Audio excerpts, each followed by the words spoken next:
తెలంగాణ రాష్ట్ర గిరిజన సంక్షేమ గురుకుల పాఠశాల మరియు గిరిజన బాలురు కళాశాల కెరమరియట్ ఆదివారం అమ్మ శ్రీకాంత్ చారిటబుల్ ట్రస్ట్ ఆధ్వర్యంలో 9వ తరగతి చదువుతున్న విద్యార్థులకు 56 మందికి ఎగ్జామ్ ప్యాడ్స్ మరియు పెన్ ఇవ్వడం జరిగింది. అమ్మ శ్రీకాంత్ చారిటబుల్ ట్రస్ట్ వ్యవస్థాపకుడు మాట్లాడుతూ చదువుతూనే ఉజ్వల భవిష్యత్తు ఉంటుందని, మంచిగా చదువుకొని ఉన్నత స్థాయికి ఉద్యోగాలు సాధించి తల్లిదండ్రుల పేర్లు ఉపాధ్యాయుల పేర్లు తేవాలని విద్యార్థులతో అన్నారు.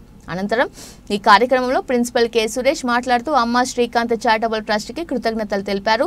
ఉపాధ్యాయులు జూగతిరావు, కుమారస్వామి పాల్గొన్నారు.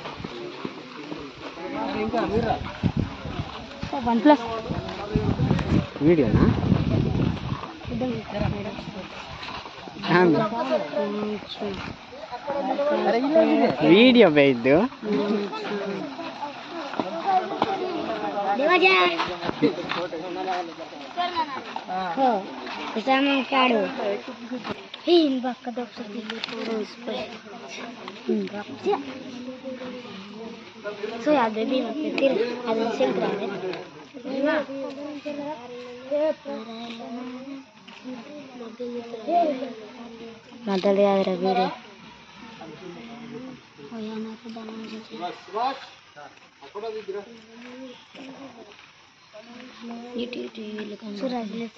మొత్తానికి